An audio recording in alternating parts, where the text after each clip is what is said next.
Hello నమస్తే welcome to my channel గణితం bye Pritam. మన సెకండ్ సిరీస్లో 66th వీడియో వచ్చేసి ఏంటంటే ఇది కూడా మనకి డీసీస్ అండ్ డిఆర్స్లో వెరీ ఇంపార్టెంట్ ప్రాబ్లం. ఈ ప్రాబ్లం డైరెక్ట్ మనకి ఎగ్జామ్కి వచ్చే ఛాన్సెస్ చాలా ఉన్నాయి, సో జాగ్రత్తగా వినండి. సో ఇప్పుడు మనము ప్రాబ్లం యొక్క క్వశ్చన్ని డీటెయిల్గా చూద్దాం. సో క్వశ్చన్లో మనకి ఏమంటుండు, find angle between lines which DCs are connected by relations 3l plus m plus 5n is equals to 0, 6mn minus 2nl plus 5lm is equals to 0. So ఎప్పుడైనా గుర్తుపెట్టుకోండి, మనకు క్వశ్చన్ ఇవ్వగానే మనము 2 ఇంపార్టెంట్ థింగ్స్ అబ్జర్వ్ చేయాలి, find out చేయాలి. First thing ఏంటంటే మనల్ని ఏం కనుక్కోమంటున్నాడు. సో ఈ క్వశ్చన్లో మనల్ని ఏం కనుక్కోమంటున్నాడు, ఫైండ్ యాంగిల్ బిట్వీన్ లైన్స్. అంటే 2 లైన్స్ ఉన్నాయి, ఓకే, ఇది వచ్చేసి ఒక లైన్, ఇది వచ్చేసి ఒక లైన్. ఆ లైన్స్కి మధ్యలో మనం యాంగిల్ కనుక్కోవాలంటే ఇది, ఓకేనా. సో మనల్ని ఏం కనుక్కోమన్నాడో తెలిసింది. ఇప్పుడు మనకి ఏమి ఇచ్చిండో చూద్దాం. Which DCs are connected by relations 3l plus m plus 5n is equals to 0, 6mn minus 2nl plus 5lm is equals to 0. ఏమంటుండు, ఈ 2 లైన్స్ యొక్క డీసీస్ అనేటివి ఈ 2 రిలేషన్స్ మధ్యలో కనెక్ట్ అయ్యి ఉన్నాయి. అంటే దాని అర్థం ఏమంటున్నాడు అంటే, ఏవైతే లైన్స్ ఉన్నాయో ఆ లైన్స్ యొక్క డీసీస్ అనేటివి ఈ 2 రిలేషన్స్ని యూజ్ చేసి మనం కనుక్కోవాలని అర్థం. సో ఫస్ట్ మనం ఏం చేయాలంటే ఈ 2 లైన్స్కి డీసీస్ కనుక్కోవాలి. డీసీస్ కనుక్కుంటే ఏం లాభము, డీసీస్ తోటి యాంగిల్ కనుక్కోవచ్చు అంటే ఎస్, మనకి ఈ లైన్ డీసీస్ వచ్చినాయంటే ఈ యాంగిల్ని మనం కనుక్కోవచ్చు. ఎట్లా కనుక్కోవచ్చు అనేది నేను మీకు మెల్లగా చెప్తా. సో ఫస్ట్ ఆఫ్ ఆల్ మనం సింపుల్గా ఈ లైన్కి డీసీస్ కనుక్కుందాం. ఎట్లా, మనకు ఆల్రెడీ ఇచ్చిండు. ఏమి ఇచ్చిండు, అయ్యా ఈ రిలేషన్ మధ్యలో కనెక్షన్స్ ఉన్నాయి, ఈ 2 రిలేషన్స్ మీరు యూజ్ చేసుకొని ఈ 2 లైన్స్ యొక్క డీసీస్ కనుక్కోవచ్చు అని చెప్పిండా లేదా. సో మనం అదే చేద్దాం. So 3l plus m plus 5n is equals to 0 అనేది first relation, 6mn minus 2nl plus 5lm is equals to 0 అనేది సెకండ్ రిలేషన్. సో చూద్దాం. సో ఫస్ట్ నేను ఏం చేస్తున్నా అంటే ఫస్ట్ రిలేషన్ కన్సిడర్ చేస్తున్నా, 3l plus m plus 5n is equals to 0. So ఇప్పుడు నేను ఏం చేస్తున్నా అంటే ఇందులో ఉన్న 3l టర్మ్ అంటే లెఫ్ట్ హ్యాండ్ సైడ్లో ఉన్న 3l టర్మ్, లెఫ్ట్ హ్యాండ్ సైడ్లో ఉన్న 5n term right hand side పంపిస్తున్నా. అప్పుడు ఏమవుతుంది చూడండి, m is equals to plus 3l అటు సైడ్ వెళ్తే మైనస్ 3l ప్లస్ 5n ఎటు వెళ్తే minus 5n. So m is equals to minus 3l minus 5n. ఇది వచ్చేసి ఈక్వేషన్ 1, ఓకేనా. సో ఇప్పుడు నేను ఏం చేస్తున్నా, ఈ ఈక్వేషన్ 1 ఏదైతుందో దాన్ని 2లో సబ్స్టిట్యూట్ చేస్తున్నా. సో సెకండ్ ఈక్వేషన్ ఏంది, 6mn minus 2nl plus 5lm is equals to 0. అంటే నేను ఈ m వాల్యూని ఈ ఈక్వేషన్లో ఉన్న m ప్లేస్లో సబ్స్టిట్యూట్ చేస్తా, ఎక్కడైతే m ఉందో అక్కడ. సో చూడండి ఇప్పుడు ఈ ఈక్వేషన్లో సబ్స్టిట్యూట్ చేసిన 6mn అంటే 6 ఇంటూ m ప్లేస్లో ఏం పెట్టుకోవాలి, minus 3l minus 5n into n minus 2nl plus 5lm. So 5 into l into m value ఎంత, minus 3l minus 5n is equals to 0. ఇప్పుడు సాల్వ్ చేద్దాం. 6 into minus 3l minus 18l, 6 into minus 5n minus 30n. దీన్ని మొత్తాన్ని మళ్ళీ మనం ఎంతో multiply చేయాలి, into n minus 2nl plus 5l into minus 3l అంటే 5 3 15 plus into minus minus 15 l into l square. So minus 15l square plus into minus 5 into 5 25 l into n ln. So minus 25 ln is equals to 0. So ఇప్పుడు నేను ఏం చేస్తున్నా, ఈ 2 టర్మ్స్ని మళ్ళీ n తోటి multiply చేస్తున్నా. Minus 18l into n minus 18ln minus 30n into n minus 30n square minus 2nl minus 15l square minus 25ln. So ఇక్కడ మీరు గమనించినట్టయితే ఫస్ట్ నేను ఏం చేస్తాను అంటే n స్క్వేర్ టర్మ్స్ని ఒక రాస్తున్నా first. So n square term ఒకటే ఉంది కదా, minus 30n square. Next ln terms ఏమన్నాయి, minus 18ln minus 2nl minus 25ln. So వీటన్నిటిని యాడ్ చేస్తే మనకి ఏమొస్తుంది అంటే మైనస్ 45ln. లాస్ట్కి ఏముంది, L square term. So minus 15l square is equals to 0. So ఇప్పుడు నేను ఏం చేస్తున్నా అంటే ఈ అన్ని టర్మ్స్లోకి నుంచి మైనస్ 15 కామన్ తీస్తున్నా. సో మైనస్ 15 కామన్ తీస్తే నాకు ఏమొచ్చింది, 2n square plus 3ln plus l square is equals to 0. So -15 అటు పంపిస్తే మొత్తం 0 అయిపోతుంది. So 2n square plus 3ln plus l square is equals to 0. So ఇప్పుడు దీన్ని మనం ఎట్లా సాల్వ్ చేస్తామంటే ఫ్యాక్టరైజేషన్. సో ఫ్యాక్టరైజేషన్ ఎట్లా చేస్తాము, ఫస్ట్ టర్మ్ని లాస్ట్ టర్మ్ని రెండింటిని మల్టిప్లై చేస్తాము. 2n square into l square అంటే 2l స్క్వేర్ n స్క్వేర్. ఇప్పుడు ఈ వచ్చిన ఆన్సర్ ఏదైతుందో మనం దీనికి ఫ్యాక్టర్స్ కనుక్కుంటాము. ఫ్యాక్టర్స్ ఎట్లా కనుక్కోవాలంటే ఆ 2 ఫ్యాక్టర్స్ని మల్టిప్లై చేస్తే మనకి ఈ ఆన్సర్ రావాలి. ఆ 2 ఫ్యాక్టర్స్ని యాడ్ చేసినా లేదా సబ్ట్రాక్ట్ చేసినా మనకి ఈ పర్టికులర్ ఈక్వేషన్లో మధ్యలో టర్మ్ ఏదైతుందో అది రావాలి. సో నేను ఏమేమి ఫ్యాక్టర్స్ తీసుకున్నా, 2ln ln. ఇప్పుడు 2ln ఇంటూ ln చేస్తే నాకు 2l స్క్వేర్ n స్క్వేర్ వచ్చింది. Condition number 1 satisfied. నెక్స్ట్ నేను 2lnని ln యాడ్ చేసినాను అనుకోండి, నాకు మిడిల్ టర్మ్ వస్తుంది. చూడండి 2ln plus ln is nothing but 3ln. So నేను ఈ ఫ్యాక్టర్స్ని కన్సిడర్ చేయొచ్చు అని అర్థం. సో 2n స్క్వేర్ ప్లస్ 3lnని నేను ఇక్కడ 2ln ప్లస్ ln రాసుకోవచ్చు. 2ln plus ln plus l square is equals to 0. తర్వాత ఈ రెండు టర్మ్స్లో మనకి 2n కామన్ ఉంది. సో 2n కామన్ తీస్తే n ప్లస్ l ప్లస్ ఇందులో ఏం కామన్ తీసుకున్నట్టు ఇందులో ఎల్ ఉంది, ఇందులో ఎల్ ఉంది. సో ఎల్ కామన్ తీస్తే n plus L is equals to 0. So ఇప్పుడు నేను ఏం చేస్తున్నా అంటే n ప్లస్ ఎల్ కామన్ తీద్దాం. n ప్లస్ ఎల్ కామన్ తీస్తే ఏమొస్తుంది, 2n plus L is equals to 0. So అర్థమైందా. సో ఇక్కడ నేను ఒక హట్కే అంటే కొంచెం జరిగి ఒక వేరే కాన్సెప్ట్ చెప్తున్నా, జాగ్రత్తగా వినండి. If a into b is equals to 0, either a is equals to 0 or b is equals to 0. నేను ఒక 2 నెంబర్స్ తీసుకున్నా లేదా 2 టర్మ్స్ తీసుకున్నా. అది వచ్చేసి ఒక టర్మ్ వచ్చేసి ఏ, ఒక టర్మ్ వచ్చేసి బి. ఇప్పుడు నేను రెండింటిని మల్టిప్లై చేసిన. ఏ ఇంటూ బి చేస్తే నాకు ఏమొచ్చింది, 0 వచ్చింది. అంటే మనము ఏవన్న 2 నెంబర్స్ని లేదా 2 టర్మ్స్ని మల్టిప్లై చేస్తే 0 వస్తుంది అంటే దాని అర్థం ఏంది, ఎప్పుడు వస్తుంది చెప్పండి నార్మల్గా క్యాజువల్గా. 1 ఇంటూ 2 ఎంత, 2. 3 ఇంటూ 4 12. సరే టర్మ్స్ తీసుకుందాం, variables. X into Y xy, X into X X square. అయితే మనం ఏది మల్టిప్లై చేసినా మనకు 0 రావట్లేదు అంటే మనం తీసుకున్న టర్మ్స్ తప్పు అని అర్థం. ఇప్పుడు నేను ఒక సెట్ తీసుకుంటాను చూడండి, అందులో ఏ 0 అనుకుంటున్నా. ఓకే, ఇప్పుడు 0 ఇంటూ బి చేసినాను అనుకోండి, నాకు 0 వస్తుంది. అంటే దాని అర్థం ఏంది, నేను ఏ ప్లేస్లో 0 పెట్టుకున్నాను అనుకోండి, 0 into B is nothing but 0. ఈ క్వశ్చన్ సాటిస్ఫై అవుతుంది. అట్లనే నేను బీ ప్లేస్లో 0 పెట్టుకున్నాను అనుకోండి, A into 0 is nothing but 0. అంటే ఇట్లాంటి సిచ్యువేషన్లో అంటే A into B is equals to 0 అనే సిచ్యువేషన్ ఉంటే అందులో ఏ వాల్యూ అన్న 0 కావచ్చు, బి వాల్యూ అన్న 0 కావచ్చు. సో ఇక్కడ మీరు కేర్ఫుల్గా అబ్జర్వ్ చేస్తే n plus L into 2n plus L is equal to 0 అనేది A into B is equals to 0 ఫామ్లోనే ఉంది. అంటే దాని అర్థం ఏంది, ఐదర్ n ప్లస్ ఎల్ అన్న ఈజ్ ఈక్వల్ 0 అవుతుంది లేదా 2n plus L is equals to 0 అవుతుంది. రెండిట్లు ఏదైనా 0 కావచ్చు.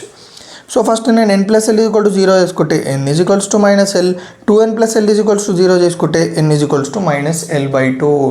సో ఇక్కడ మీరు గమనించినట్టయితే we have 2 set of values. అంటే ఎన్కి 2 వాల్యూస్ ఉన్నాయి. ఓకేనా, ఎన్కి 2 వాల్యూస్ ఉన్నాయంటే డెఫినెట్గా మనకి ఎల్ 2 వాల్యూస్ ఉంటాయి, m కు 2 వాల్యూస్ ఉంటాయి. సో ఇప్పుడు ఎట్లా కనుక్కుంటామో చూద్దాం. So first n is equals to minus L ఉందా, substitute n is equals to minus L in 1. అంటే మనకు 1 ఏంది, m is equals to minus 3l minus 5n కదా, అందులో నేను n is equals to minus L పెట్టుకుంటున్నా. సో చూడండి m is equals to minus 3l minus 5n, m is equals to minus 3l minus 5, n ప్లస్లో ఏమైంది minus L, m is equals to minus 3l minus into minus plus plus 5l, m is equals to minus 3l plus 5l అంటే 2l. So for n is equals to minus L m value ఎంత, 12. For n is equals to minus l/2 మనకి m value ఎంత వస్తుందో చూద్దాం. అది ఎట్లా కనుక్కుంటాము, same ఇదే ఈక్వేషన్లో మనము n వాల్యూ సబ్స్టిట్యూట్ చేసుకోవాలి. So m is equals to minus 3l minus 5 into n ప్లస్లో ఏం పెట్టుకోవాలి, minus l/2. m is equals to minus 3l minus into minus plus 5l/2. m is equals to 2 3s are 6 minus 6l plus 5l/2. m is equals to minus l/2. So క్లియర్గా అర్థమైందా. So next ఇప్పుడు మనకి 1 minute.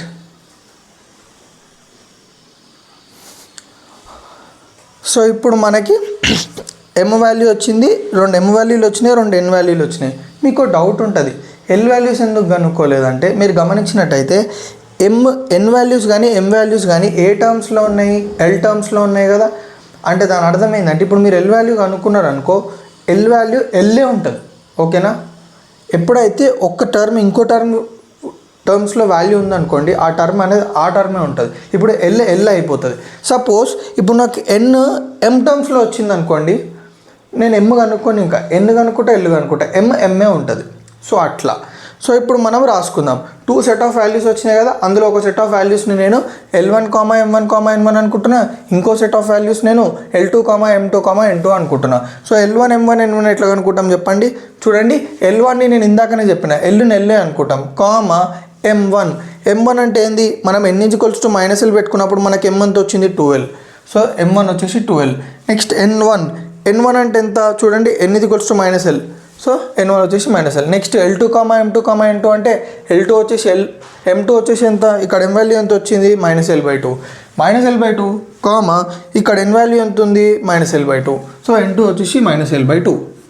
So నాకు అయితే ఇప్పుడు చాలామందికి doubt ఏముంటుందంటే, మనకి డీసీస్ వచ్చేసినాయి L1, M1, N1 అవి డీసీస్, అవి కూడా డీసీస్.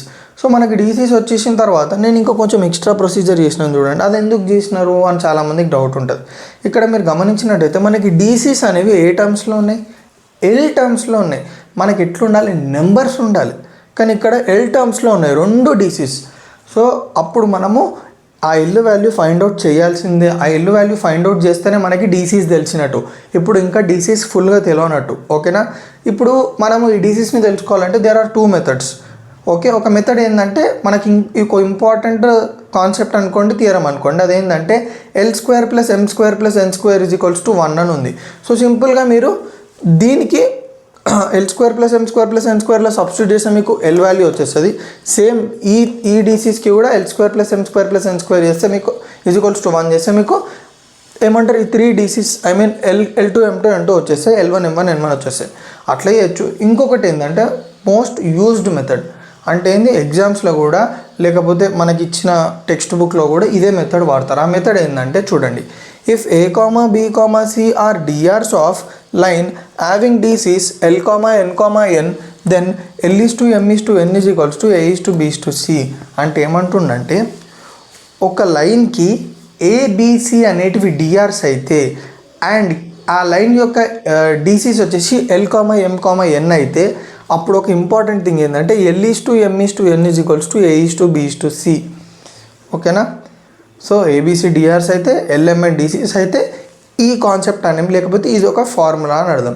సో ఇప్పుడు నేను ఏం చేస్తున్నా, అదే ఫార్ములా సబ్స్టిట్యూట్ చేస్తున్నా.